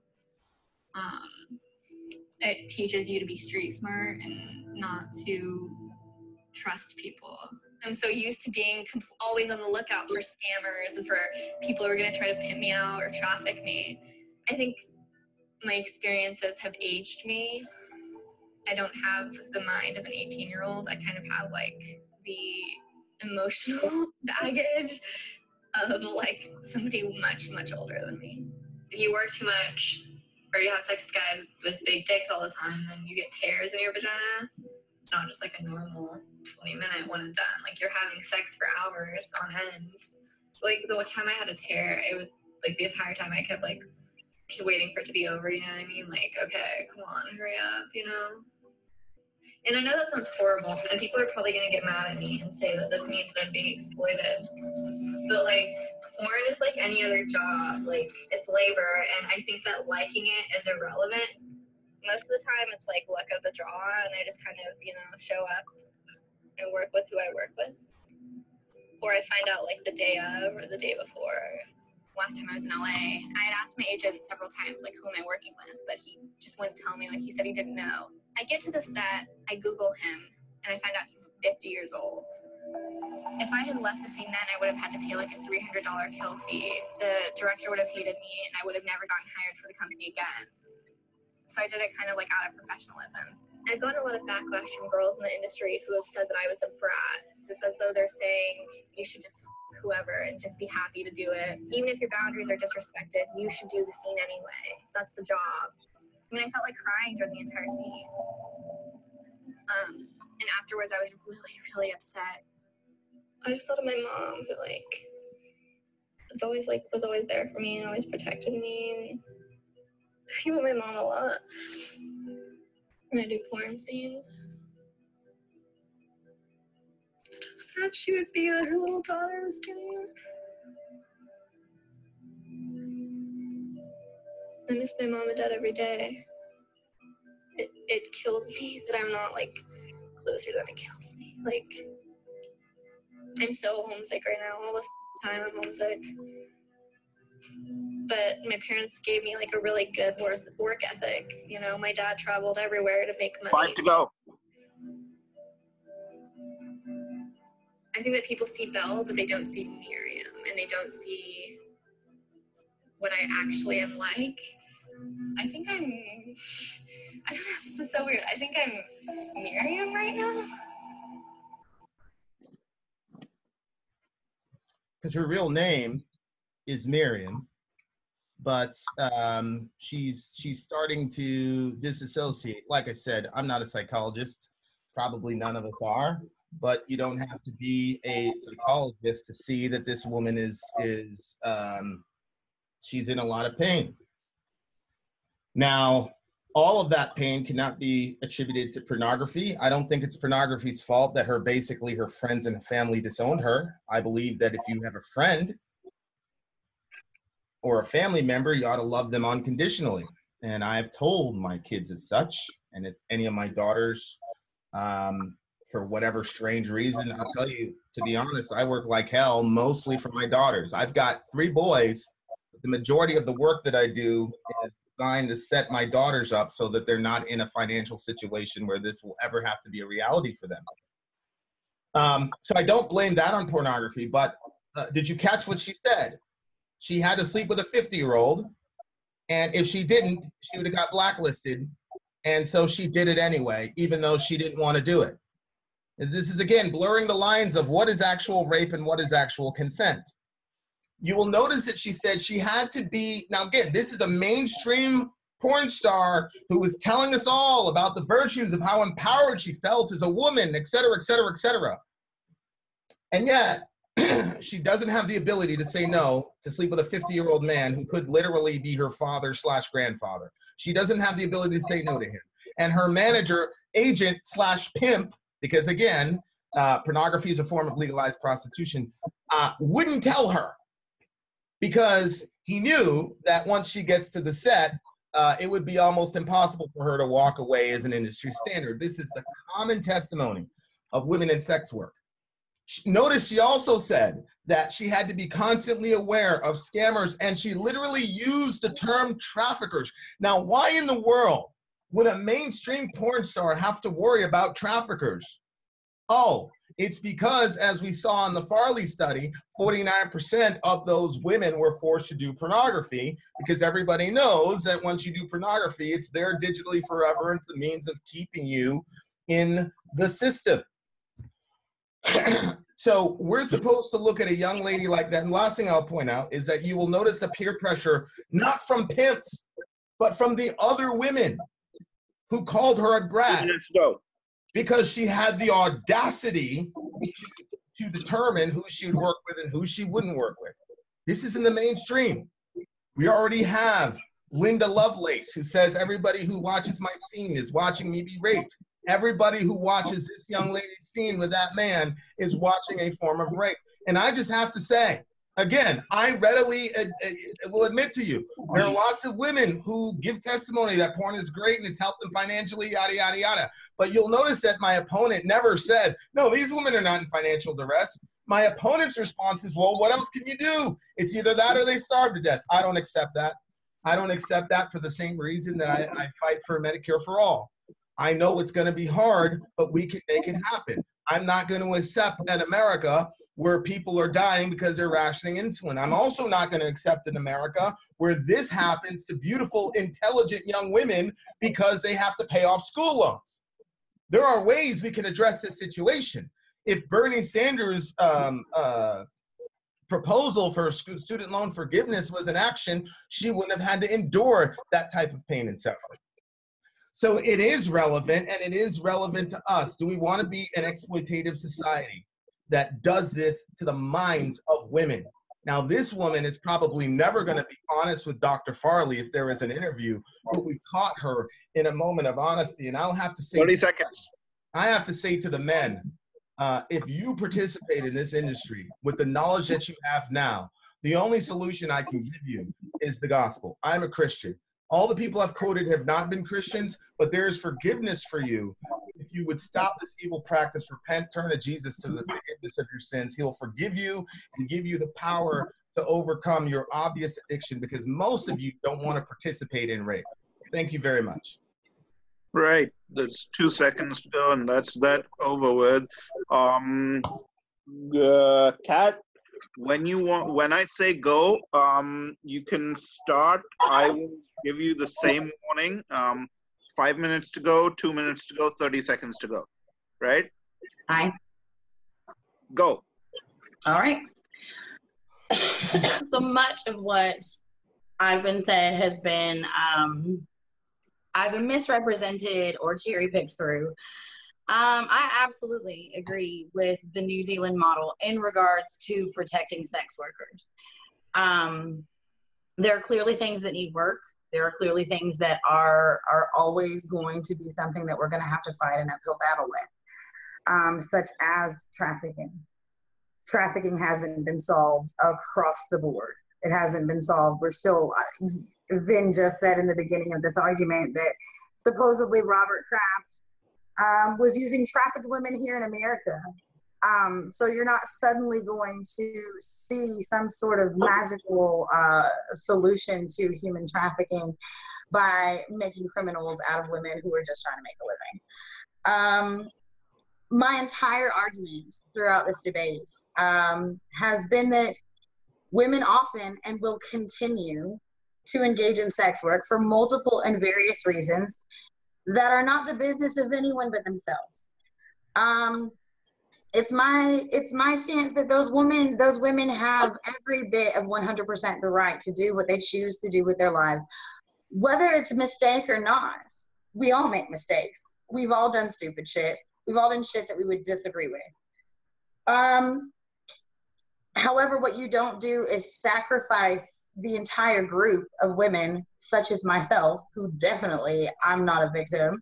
I'm not being trafficked. I'm not paying somebody. I'm not working under any sort of duress. You don't sacrifice women like me and our ability, and you don't make criminals out of us by criminalizing a line of work in order to save these. You focus on these girls. If it were possible for women who engage sex work to freely admit and seek out the help of law enforcement without fear of retribution, I also posted, and I'll share it as soon as I can figure out how to get it onto everything, but a personal testimony from someone, Cecilia Gentili, who freely admitted that and it wasn't just her, it was a brothel that was raided full of undocumented immigrants who had been trafficked, who were too scared to tell the law enforcement that they had been trafficked because they didn't want to add a list of to the list of crimes that they were already being charged with. It's no one else's business. It's just not your business what a grown woman chooses to do for any reason. Many women have terrible experiences after, before, and during porn that a lot of the time the stigma that happens against sex workers plays a vast role in, plays a very large role in. There was a case in, I believe it was Florida, where a school teacher was terminated and had her teaching license, revoked because at some point during her life she had made pornographic material. That's what happens. That's the stigma. Those are the consequences of criminalizing this industry. Bell Knox's case is sad. It is.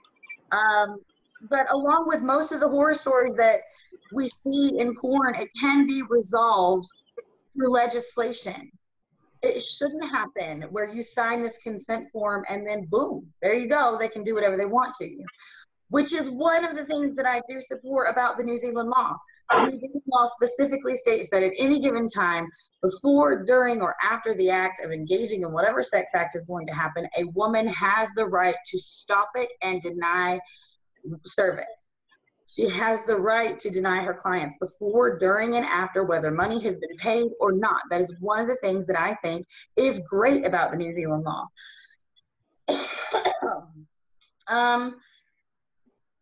The reason I continually point out the differences between victims and workers is because there is a difference between victims and workers.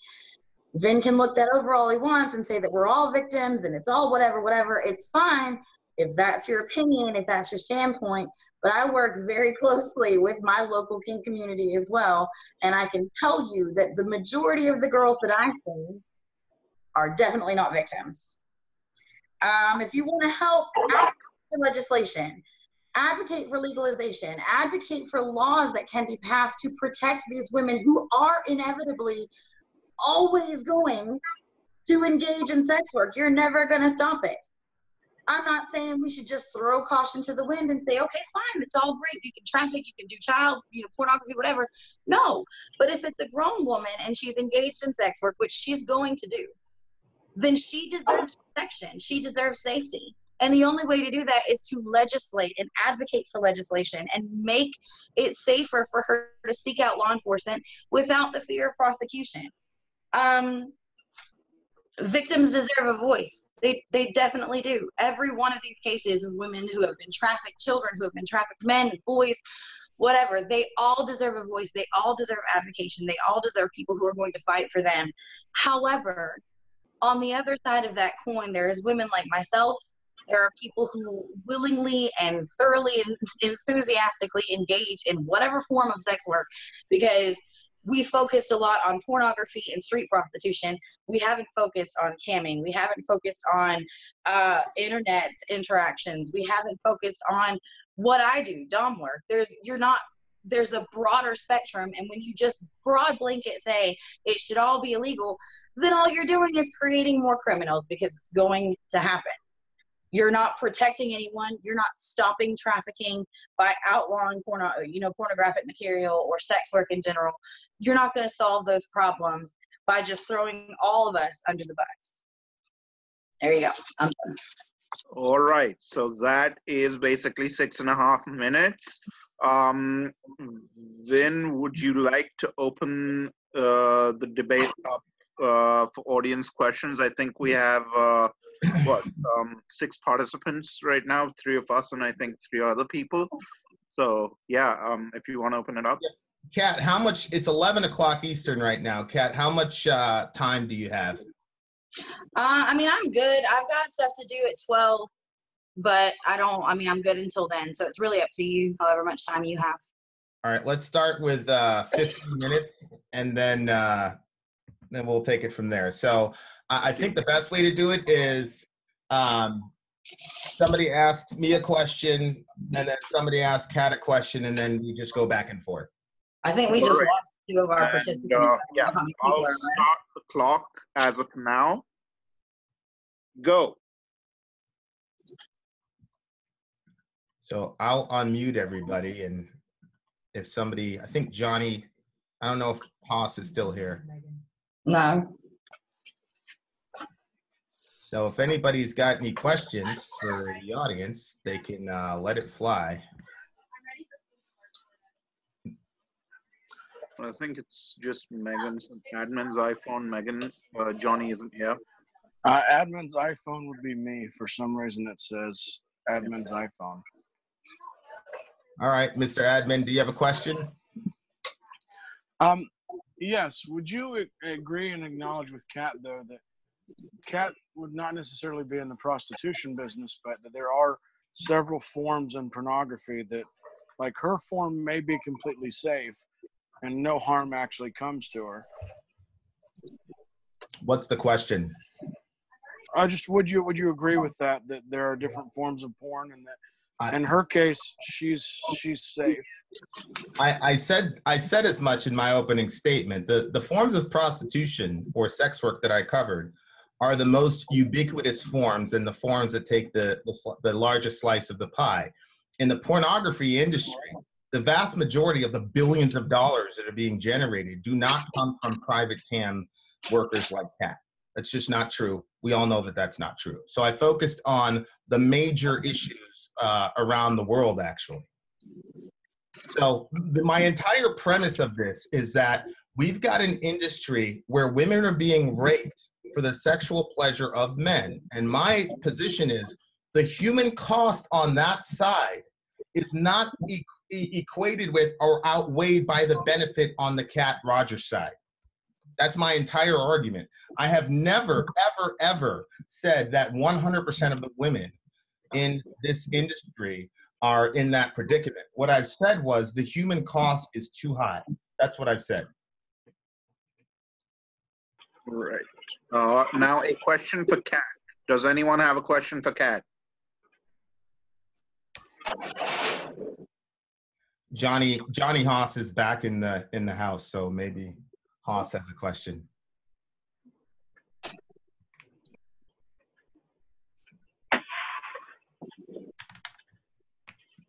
If Johnny's in, he can have a question. If not, I can ask one to Kat.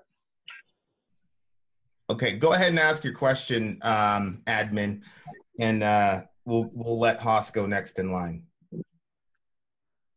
So, similar question to Vin, Kat.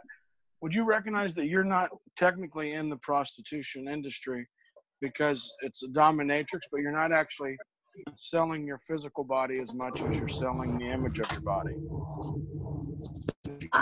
Sure. I'm fine with that. Like, I don't have to be labeled as a prostitute.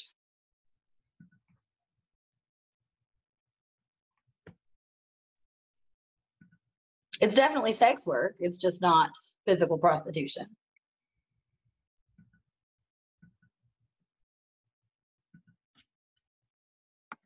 Right.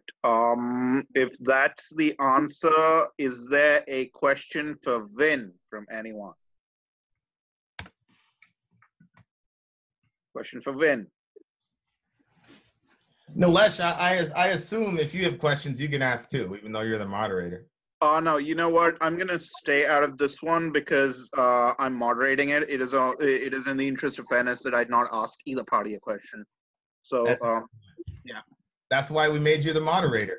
Nilesh is such a good boy. Yeah. Love him. So Vin, and a serious question, in your younger days, what was your thought on porn post converting to Christianity? I got to be honest with you. My friend was really the first person to introduce me to pornography. And I went to his house and he was very excited.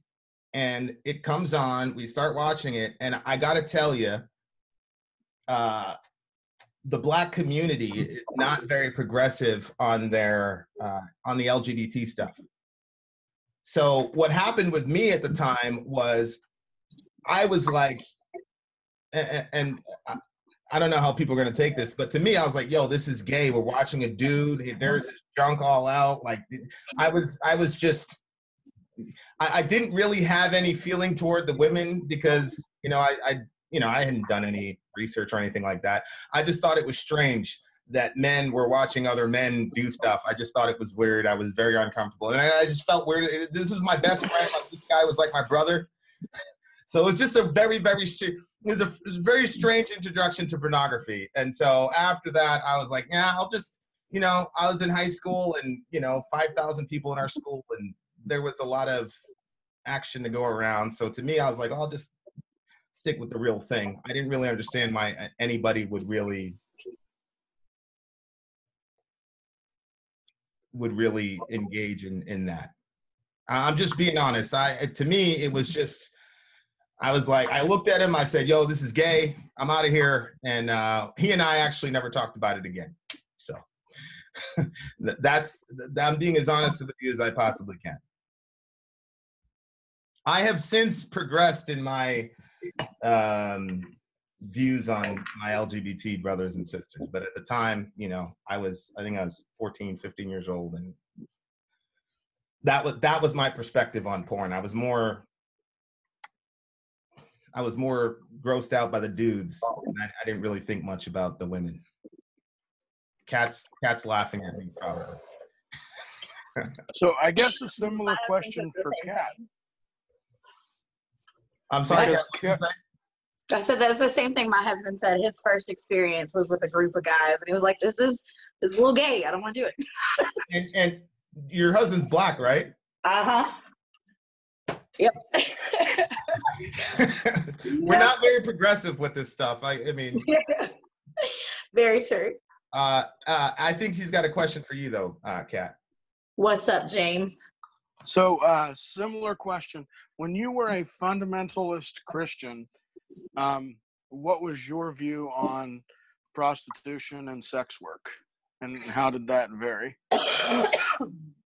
My feelings on porn as a Christian entirely revolved around what I had been taught was right or wrong via the Christian worldview. I didn't have any personal feelings about the people who engage in porn. I just, sex outside of marriage was wrong, and that was it. I didn't really have, like, I didn't do a lot of research or any of that. I never paid that much attention to it. I just thought it was wrong for the reason that it was wrong.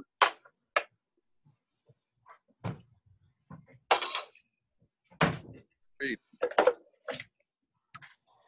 Anyone else for questions? Any more questions for either party? Looks like we're more or less done with the questioning. And, you know, it's great we got a couple of rounds of questions in. I'd like to thank both participants for an excellent debate. Both of them came thoroughly prepared. You know, what resulted was a high quality interaction, and hopefully we can have more of these in the days to come, right? And thank you everybody for joining us, and that's about it. I agree. I just got to say, Kat, I gotta tip my hat to you. You're a fierce competitor. You're extremely articulate, brilliant. I had a lot of respect for you before, but definitely for sure. Same goes. Thank you for engaging with me. Very spirited debate. All right, guys, thank you very much. This will be published soon. Kat, I've got your, you know, that little section where you went off to get, am I good to edit that away? Yep. Okay, You're fine. perfect. Remember that thing she was going to show, the edited. All right, guys, we are out of here. I will, how do you guys want because Nilesh, you're getting a copy, Kat, you're getting a copy. Do you want that in a downloadable file, or how do you want it? I mean, either ways, I'll try and post it in both the groups. I mean, if you can post it in Fairworks and without get it posted there, so that a lot more people in the future, once it's there'll be other debates, so they can join in if they see the quality of the debate and all of that. They can actually come in, and we'll have more participants for the audience question bit. Okay, perfect. And hopefully, I don't necessarily need a copy of it. I'm not concerned. Got it. Only if you're the moderator, Nilesh. Dude, I mean, I don't think I did anything spectacular. Everything All right, is spectacular, Nilesh. Nilesh is a good moderator. Yeah. Well, you too, Gipsy. I'd rock it with you. Yeah, for sure. All right, guys. I appreciate it. I'm going to try to spend some time with my family now. Maybe we'll play some Pictionary with the kids. Much love to everybody. Take care. Bye-bye. Bye.